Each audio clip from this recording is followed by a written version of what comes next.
चलिए अब आपको लिए चलते हैं संगम नगरी, जहां कुंभ पर महामंथन चल रहा है। आस्था और विचारों के इस महामंच पर ज्योतिर्मठ के शंकराचार्य स्वामी अविमुक्तेश्वरानंद जी पहुंचे हैं और उन्होंने महाकुंभ के शुभारंभ पर तमाम आस्थावानों को अपना शुभ संदेश दिया है। नमस्कार। धर्म संसद के इस सत्र में ज्योतिष पीठ के जगत गुरु शंकराचार्य 1008 धर्म सम्राट स्वामी श्री अविमुक्तेश्वरानंद सरस्वती जी इस सत्र में आपके साथ सम्मुख हैं और इसमें तमाम श्रद्धालु यहां मौजूद हैं। पूरा विश्व आपकी ओर उम्मीद भरी निगाहों से देख रहा है कि महाकुंभ के इस शुभारंभ पर आपके शुभ संदेश। सीता सिते सरिते यत्र संगथे तत्राप्लुतासो दिवमुत्पतन्ति ये वै तन्मं विसृजन्ति धीराः ते जनासो अमृता भवन्ति। ये जो मंत्र अभी हमने आपको पढ़कर के सुनाया, ये वेद मंत्र है। ये मंत्र कह रहा है कि जहां पर सित और असित, सित माने होता है श्वेत, असित माने होता है श्याम, जहां पर श्वेत श्यामल धाराएं आकर के संगमित होती हैं, मिलती हैं, एकाकार होती हैं, उस जगह पर जाकर के अगर कोई स्नान करता है तो दिवम उत्पतन्ति, उसका आध्यात्मिक उन्नयन हो जाता है, उसके पाप नष्ट हो जाते हैं, उसको स्वर्ग की प्राप्ति हो जाती है। ये वेद मंत्र कहता है। और अर्वाचीन काल में तुलसीदास जी हुए।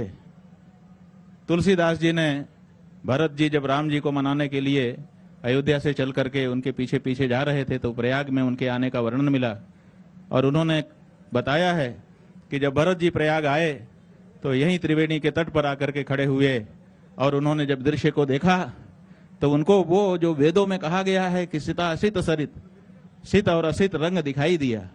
इसीलिए तुलसीदास जी के श्रीमुख से निकला, देखत श्यामल धवल हिलोरे पुलक शरीर भरत कर जोरे। जैसे ही श्यामल और धवल हिलोरों को उन्होंने देखा, उनके शरीर में रोमांच हो गया, हाथ जोड़ करके वो खड़े हो गए। फिर आगे की बात है, लेकिन वेदों में जो श्वेत श्याम धारा कही गई वही अर्वाचीन साहित्य में भी मिलती है। और आज के दिन जब हम आकर के यहाँ बैठते हैं और विहंगम दृष्टि डालते हैं तो वही श्वेत श्याम धारा आज भी हमको देखने को मिलती है। इससे पता चलता है कि ये जो सनातन है ये तब भी वैसा ही था, आज भी वैसा ही है। और इसी सनातनता का प्रत्यक्ष दर्शन इस आयोजन में, पर्व में हो रहा है। यही इसकी विशेषता है और इसी को आत्मसात करने के लिए लोग यहाँ आते रहे हैं और आज भी आए हुए हैं। स्वामी जी, कुंभ की जो व्यवस्था है, 144 साल पर ये पूर्ण कुंभ है, इसकी व्यवस्था से अब तो आप प्रसन्न होंगे स्वामी जी। देखिए, आपने शुरुआत में ही ऐसी बात कर दी, अब हमको अपनी बात बोलनी ही पड़ेगी। व्यवस्था के लिए हम यहाँ आए ही नहीं हैं, यहाँ तो हम तपस्या करने के लिए आए हैं।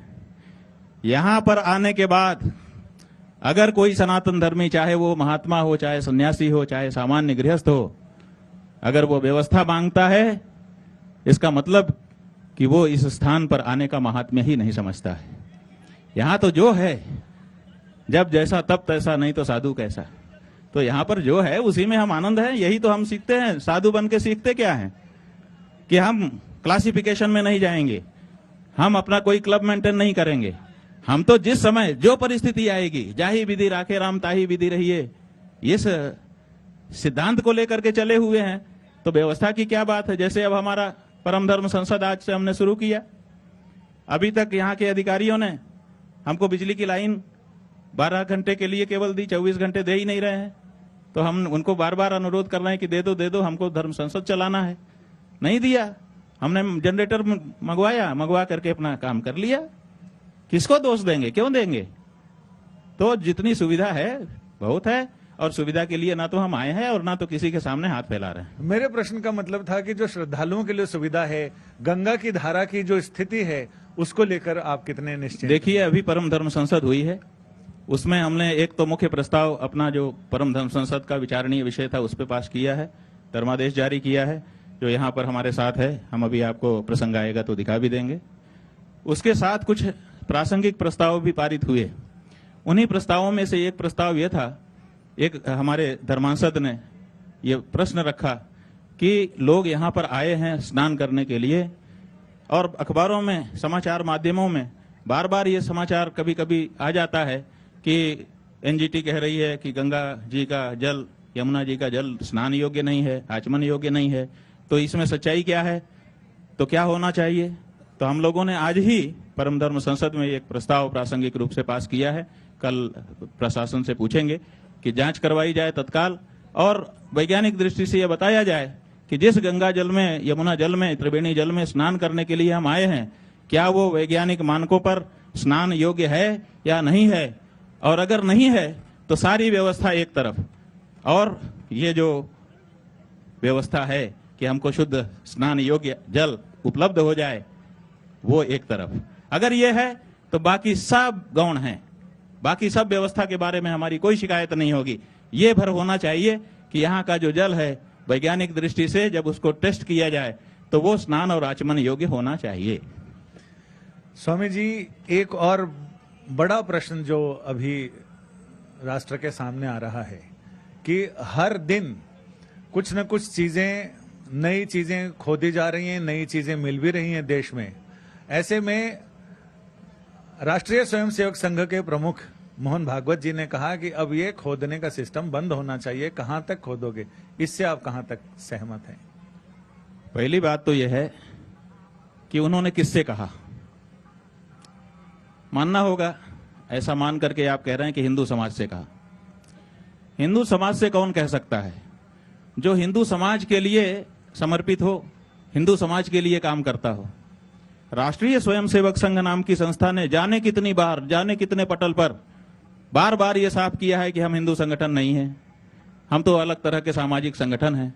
जब वो हिंदू संगठन ही नहीं है तो हिंदुओं को निर्देश देने का उनको कौन सा अधिकार है? उनको कोई अधिकार ही नहीं बनता है। अनधिकार चेष्टा कोई भी करे वो तात्पर्यहीन होती है। इसलिए हिंदुओं का जो व्यक्ति होगा, जो हिंदू भावना को समझता होगा और हमारे लिए काम करता होगा, और उसके काम को हम एप्रिसिएट करते होंगे, मानते होंगे कि हाँ इसने सचमुच हमारी हृदय की आवाज को उठाया, ऐसा व्यक्ति अगर हमसे कुछ कहेगा तो हम उसको सुनेंगे। और बाकी कोई भी जो कहता है कि हम हिंदू संगठन है ही नहीं है, अगर वो हमको कहता है तो हम क्यों सुनेंगे? इसीलिए कोई सुन नहीं रहा है उनकी बात को। एक बार फिर से आपको हम संगम नगरी लिए चलते हैं, जहां पर शंकराचार्य स्वामी अविमुक्तेश्वरानंद जी ने देश के मौजूदा हालात पर भी खुलकर अपने विचार रखे। ये भारत खोदो अभियान जो चल रहा है, इसको लेकर आपके विचार क्या हैं महाराज? तो पुरातत्व विभाग को बंद कर दो, उत्खनन के जितने कार्यक्रम आपके सरकार के चल रहे हैं सब बंद करवाओ। आप उत्खनन क्यों करवाते हो? आप हमारे टैक्स के पैसे को अरबों रुपया खर्च करते हो, जगह जगह उत्खनन आपके वैज्ञानिक कर रहे हैं। वो काहे के लिए करते हैं? इसीलिए ना कि हमको इतिहास का पता चल जाए। तो हमारा जो इतिहास है हिंदुओं का, अगर हम अपने इतिहास को जानने के लिए कहीं पर खोदने की मांग करते हैं तो उसके लिए हमको मना क्यों करते हो? जब आपका सरकारी कार्यक्रम उत्खनन का सही हो सकता है तो फिर हमारे द्वारा जो मांग की जा रही है वो गलत कैसे हो सकती है? वो भी आप उसको भी स्वीकार करो और उत्खनन के लिए अनुमति दो। दूध का दूध, पानी का पानी हो, क्यों आप उसके लिए फिर सुविधा खोजते हो? यह हमारा सवाल है। स्वामी जी, बात अयोध्या से मामला शुरू हुआ था, फिर अयोध्या का मामला सुप्रीम कोर्ट में निपटने के बाद काशी और मथुरा आए, और उसके बाद अब संभल भी है और अजमेर भी है, इसमें और भी कई हैं, धार भी मध्य प्रदेश का। तो ये रोज नित नई चीजें सामने आ रही हैं। तो ये कहां तक और कब तक इसके पीछे जाएंगे? ये कोई बात नहीं है कि कहां तक जाएंगे। जहां तक हमारे ऊपर अत्याचार हुआ होगा उसकी सच्चाई को जानने के लिए कि ये जो बात कही जाती है ये सच है कि झूठ है, जहां तक भी होगा, ये 3 की बात नहीं है, ये 30 की बात नहीं है, ये 300 की बात नहीं है, ये 3000 की बात नहीं है, ये 3 लाख की भी बात नहीं है, 3 करोड़ की भी बात नहीं है। ये जहां तक हमारे ऊपर अत्याचार की कहानी हमको सुनाई देगी, हम उसके बारे में जानना चाहेंगे कि ये जो बात फैलाई गई है ये भ्रांति है कि सच्चाई है। सच्चाई है तो उसको पलटेंगे और भ्रांति है तो उसका निराकरण करेंगे, ताकि समाज में समरसता आए। किसी के मन में कोई भ्रांति ना हो और किसी भ्रांति के कारण कोई एक दूसरे से न झगड़े। हमको पूरे देश में समता स्थापित करनी है, हमको न्याय का राज्य स्थापित करना है। तो इसके लिए ये जरूरी है कि भ्रांति मूलक जितनी भी बातें हैं उनकी टेस्टिंग कर ली जाए और उनको स्पष्ट कर दिया जाए। स्पष्टता जो है उससे बढ़ करके दूसरा कोई फार्मूला नहीं है समाज में शांति स्थापित करने का। एक और प्रश्न कि आप तो जगत गुरु हैं, पूरे दुनिया में अलग अलग देशों में, चाहे सीरिया हो या कजाकिस्तान हो, उधर भी मंदिर मिल रहे हैं, शिवलिंग मिल रहे हैं, तो ऐसे में क्या स्थिति होनी चाहिए? देखिए, कहीं किसी मंदिर का मिलना और किसी मंदिर को तोड़ करके उसकी परिस्थिति को बदल देना, दोनों में बहुत अंतर है। कोई प्राकृतिक घटना हुई, भूकंप आया, कुछ हुआ, परिणाम हो गया कि वहां कोई नहीं गया और वो चीजें छिप गई, वो एक अलग बात है। जब खुदाई होगी तो निकलेंगी। लेकिन जिनके बारे में यह है कि जब बलपूर्वक हम हिंदुओं को नीचा दिखाने के लिए, हमको कमजोर हो तुम ये साबित करने के लिए जब हमारे ऊपर अत्याचार करके किसी जगह की के स्टेटस को, परिस्थिति को बदला गया, वो एक अलग बात होती है। इसलिए दोनों दो बातें हैं, दोनों को एक साथ मिला करके राजनीति के कह सकते हैं। आप जैसे विद्वान को ऐसा प्रश्न नहीं करना चाहिए। एक प्रश्न और, दोनों बातें अलग हैं। चूंकि राजनीति और धर्म नीति का सुमेल की जगह घालमेल ज्यादा चल रहा है, लोग अपनी अपनी सुविधा से उसका इस्तेमाल करते हैं। आप सही कहा आपने। तो इस स्थिति में एक आपसे, चूंकि धर्म संसद है और आप धर्माधिपति हैं, तो आपसे एक चीज और कि एक तो सनातन धर्म में वर्ण व्यवस्था है, एक जाति व्यवस्था है, तो इस वर्ण व्यवस्था और जाति व्यवस्था में क्या सामान्यता है और क्या उसमें अंतर है, कैसे समझा जाए इसको? वर्ण व्यवस्था ये भगवान निर्मित है। चातुर्वर्ण्यम मया सृष्टम गुण कर्म विभागसः, भगवान ने गीता में भी बताया, अन्यत्र भी अनेक स्थानों पर बताया गया है। वेद भी कहता है कि ये भगवत निर्मित वर्ण है। वो 3 गुण हैं, सत्व गुण, रजोगुण और तमोगुण। इन 3 गुणों में से जिसमें सत्व प्रधान होता है वो ब्राह्मण होता है, जिसमें सत्व और रज मिला हुआ होता है, रज की प्रधानता होती है लेकिन सत्वांश भी विशेष होता है, वो क्षत्रिय होता है। जिसमें रजोगुण की प्रधानता है लेकिन तमोगुण भी मिश्रित है, वो वैश्य होता है। और जिसमें सीधे तमोगुण होता है वो शूद्र होता है। तो 3 गुणों के कारण 4 वर्ण उत्पन्न हुए हैं। भगवान कहते हैं मया सृष्टम, मैंने बनाया। और जो जातियां हैं, ये जातियां काम करने के कारण, हमने आजीविका के लिए एक हुनर अपनाया, सीख करके उसी को परंपरागत रूप से करते रहे, उसी को करने के रूप में हमारी पहचान हो गई और उसी पहचान और धारणा को लेकर के हम आगे बढ़े जा रहे हैं, वो जाति है। तो स्वाभाविक रूप से भारत में पहले वर्णानुसार कर्म होता था, क्योंकि शास्त्र भी यही कहता है कि प्रत्येक व्यक्ति को स्वकर्मणातम अभ्यर्च्य सिद्धिम विन्दति मानवः, अपने कर्म के अनुसार आचरण करो। स्वधर्मे निधनम श्रेयः, स्वधर्म का मतलब यहाँ मुसलमान और ईसाई से नहीं है, क्योंकि तब मुसलमान ईसाई नहीं थे जब भगवान ये कह रहे थे।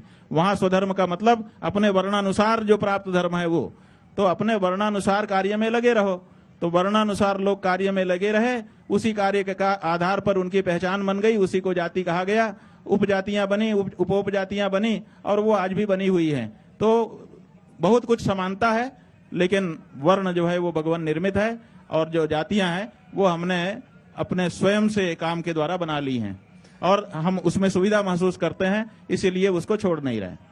तो जो जातिगत जनगणना की बातें हो रही हैं, जिस पर आगे की राजनीति तय होगी, इसको लेकर आपके सुविचार क्या हैं?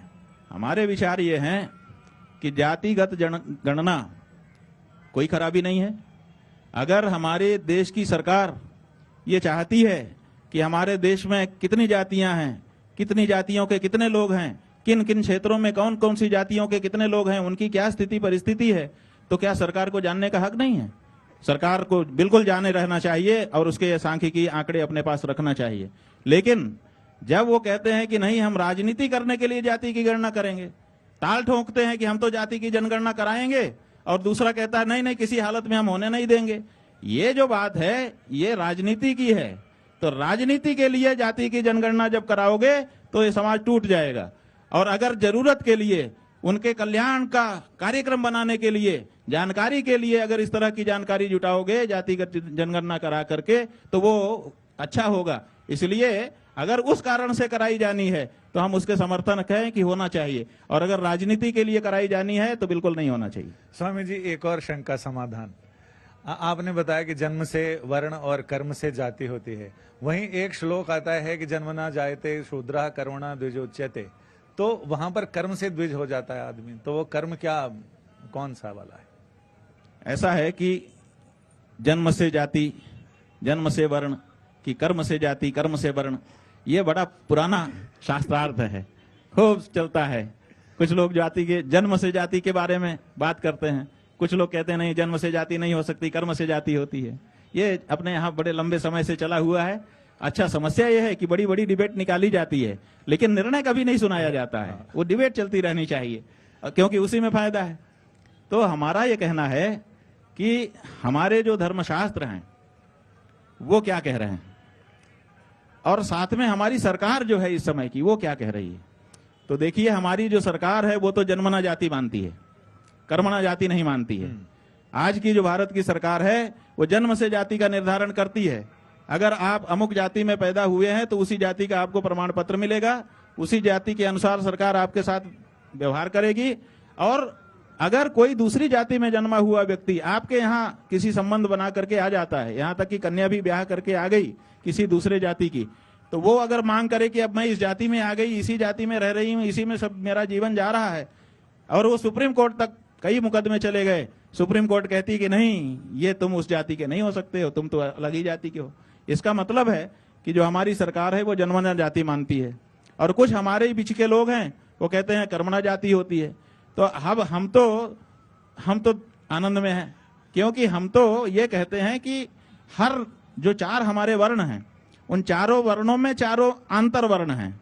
आप अगर इसको उस रूप से समझना चाहें, ग्रहों की दशा होती है और उसमें अंतर दशा होती है। एक ग्रह की दशा अगर 20 साल के लिए आपके ऊपर आई तो उसी 20 साल में 9 ग्रहों की अंतर दशा भी आ जाएगी, और अंतर दशा ही नहीं, फिर प्रत्यंतर दशा आती है, और फिर प्रत्यंतर दशा भी आती है। जो लोग इस टर्मिनोलॉजी को समझते होंगे वो समझ जाएंगे, ये पारिभाषिक शब्द हैं, समझ जाएंगे कि हम क्या कहना चाहते हैं। उसी तरह से ब्राह्मण में भी शूद्र होता है, जो ब्राह्मण में भी ब्राह्मण है, ब्राह्मण में भी क्षत्रिय है, ब्राह्मण में भी वैश्य है, ब्राह्मण में भी शूद्र है। अभी देखिए यज्ञ हो रहा है हमारे यहाँ, यज्ञ जब होगा तो उसमें एक ब्राह्मण आएगा, सब ब्राह्मण ही भर्ती करेंगे, हमारी परंपरा है इसलिए। लेकिन एक ब्राह्मण आएगा, वो पीढ़ा पर पहले से बिछाए गए पीढ़े पे बैठेगा और वेद मंत्र बोलना शुरू करेगा। दूसरा ब्राह्मण आएगा, वो दरवाजे पे खड़ा होकर के रक्षा करेगा कि कोई अंदर ना चला जाए। तीसरा आएगा, वो सामान सौदा खरीदेगा कि पूजा का ये सामान, पूजा का ये सामान लाएगा। और तीसरा, लकड़ी अंदर लाओ, गोईठा अंदर लाओ, लीपो पोतो, ये करो, सफाई करो, ये सब करेगा। तो क्या हो गया, चारों वर्ण हो गए कि नहीं? ब्राह्मण ही हैं सारे, लेकिन ब्राह्मण में अंतर चारों वर्ण हो गए। अब इसी तरह से शूद्र का ले लो, बाकी का तो समझ ही लोगे आप। गटर बनाना है, अब यहाँ गटर बन रही है, इतने लोग आए हैं तो स्नान करेंगे आदि, तो गटर की जरूरत है। अब ये गटर बनाने का जो काम है ये स्वच्छता से जोड़ करके देखा जाता है। अब ये गटर बनाने के काम में सबसे पहले प्लान बनाया, एक इंजीनियर वो बैठा है एक एयर कंडीशन कमरे में, साफ सुथरे वातावरण में, और वहां पर बैठ करके कागज के अंदर कलम चला रहा है, पेंसिल चला रहा है, या आजकल कंप्यूटर में हो गया तो कंप्यूटर में वो प्लान कर रहा है। वो क्या कर रहा है? वो जो कर रहा है वो सफाई का ही तो काम है, बिल्कुल। लेकिन वो बड़े साफ सुथरा वातावरण में और कुर्सी में बैठ करके और बाहर अर्दली को कह करके कि डिस्टर्ब ना करे कोई, तुम कहना कर रहा है। उसी तरह से पाइप गिरा दी गई, खुदाई हो गई, अब कुछ लोग लगे हैं कि पाइप कोई चोरी न ले जाए, ये गड्ढा कोई पाट ना दे बीच में, तो रक्षा करने के लिए लगे हैं। पाइप की खरीदी कौन हो, पाइप की क्वालिटी सही है कि नहीं है, कितना पैसा दिया जाना चाहिए, ये सब तय करने वाले भी वही लोग हैं। और अंत में उस गटर को सफा करना, उसके मेन होल के अंदर उतर जाना, ये भी कोई सफाई करने वाला ही कर रहा है। तो उसमें भी 4 वर्ण हो गए कि नहीं हो गए? तो हमारे यहाँ 4 वर्ण में हमको समस्या नहीं है, चाहे जन्म से मान लो चाहे कर्म से मान लो, जिस तरह से मानना हो। लेकिन हम ये मानते हैं कि हमारे कर्म का निर्धारण करने का अधिकार हमको नहीं है। हमारे कर्म का निर्धारण का अधिकार भगवान को है, क्योंकि वही हमारे सब कर्म जानता है। हम भी अपने सारे कर्म नहीं जानते, क्योंकि कई अनजाने में हो जाते हैं। लोग कहते हैं ना कि अरे हमसे अनजाने में भूल हो गई, इसका मतलब अनजाने में भी तुमसे कर्म होते हैं। तो इसका मतलब यह है कि तुम अपने सारे कर्मों को खुद नहीं जानते हो, लेकिन एक है जो तुम्हारे हर कर्म का लेखा जोखा रखता है इसके उसी वही निर्णय सही ले सकता है। इसलिए भगवान निर्णय करते हैं कि इसका कर्म कैसा है, उसी अनुसार हमको योनि देते हैं। ब्राह्मण के अनुसार है तो ब्राह्मण योनि दिया, क्षत्रिय है तो क्षत्रिय योनि दिया, कोई दिक्कत नहीं है। और काम हम किसी भी जाति में जन्मे, हमको कोई वंचना नहीं है। ये जो हमारे राजनीतिज्ञ हमको पाठ पढ़ाते हैं कि अरे भेदभाव है, ये सब बातें मतलब राजनीति की हैं, बांटने वाली हैं।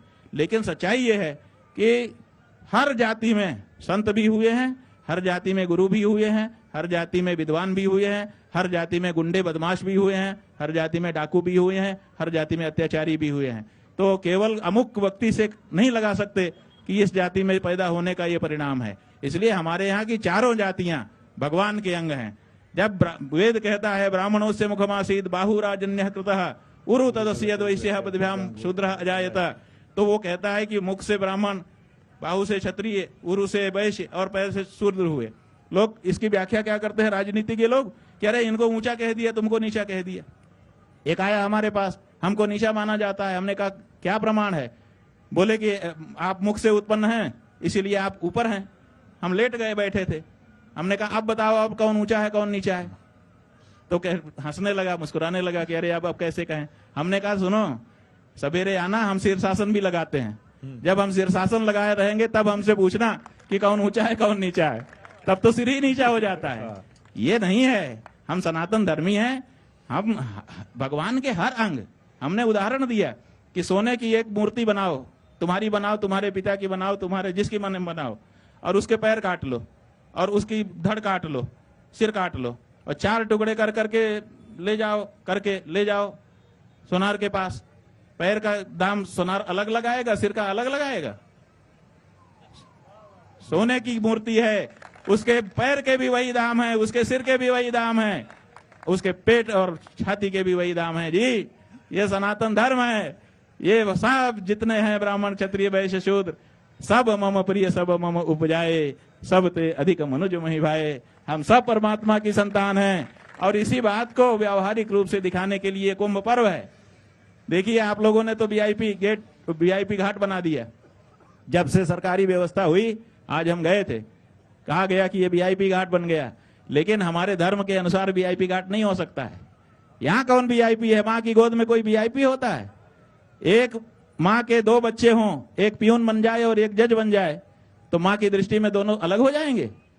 दोनों वही माँ के बेटे ही रहेंगे, दोनों एक ही तरह से परोस करके एक साथ बैठा करके खिलाए जाएंगे।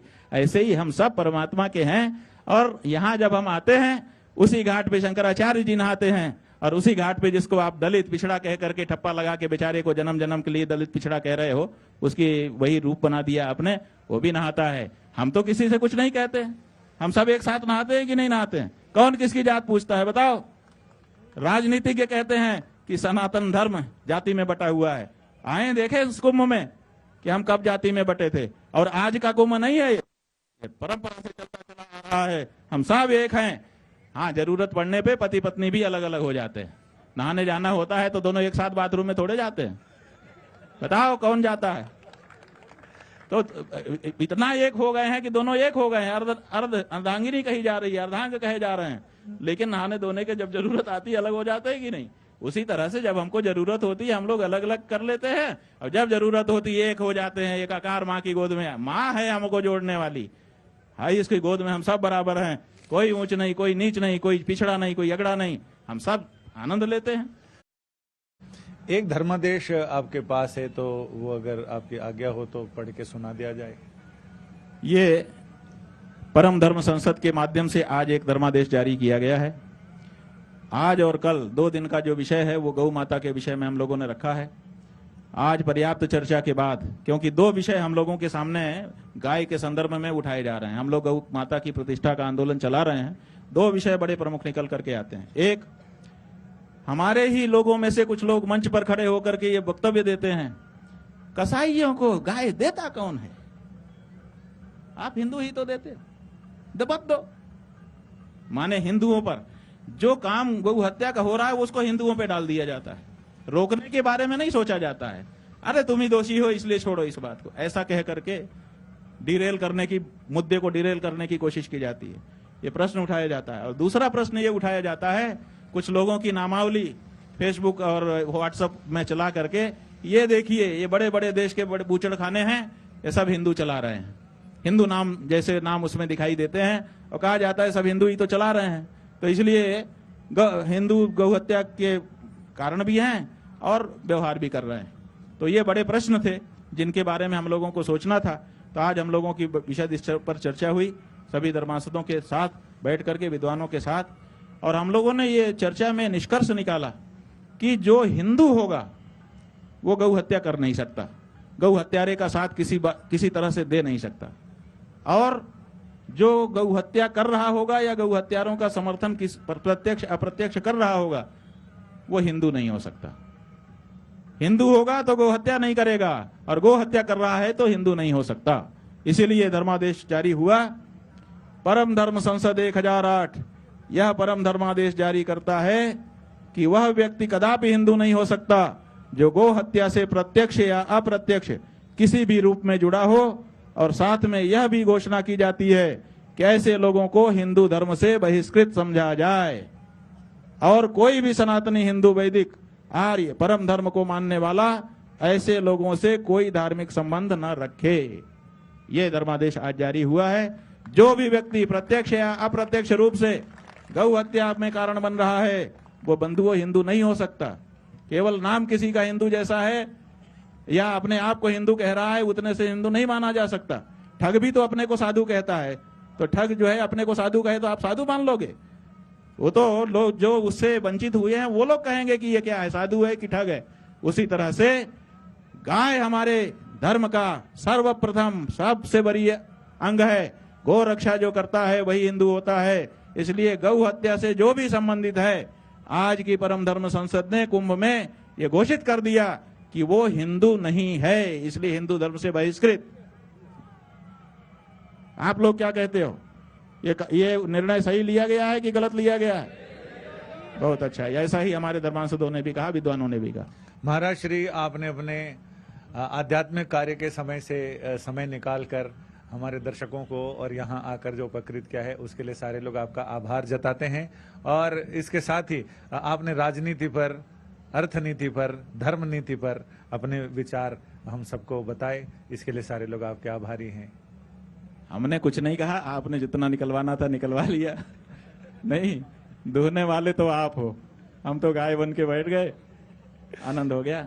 लेकिन इतने लोगों से आपने मिलने का मौका दिया, भगवती गंगा जी को यहाँ आकर के लाखों लोग लाइव आपको संगम के चिन्ह पर, वो संगम नोज है, ये संगम चिन्ह है। अगर गंगा जी ऐसे लेट जाएं तो ये नासिका का भाग वहां दिखेगा और उनके इस पार ठुड्डी का भाग दिखेगा। तो संगम चिन्ह पर, संगम की ठोड़ी पर आकर के बैठने का, भगवती को प्रणाम करने का और इतने सारे अच्छे लोगों से मिलने का और स्वयं आपसे चर्चा करने का आपने मौका दिया। आपके चैनल को आपको खूब खूब धन्यवाद।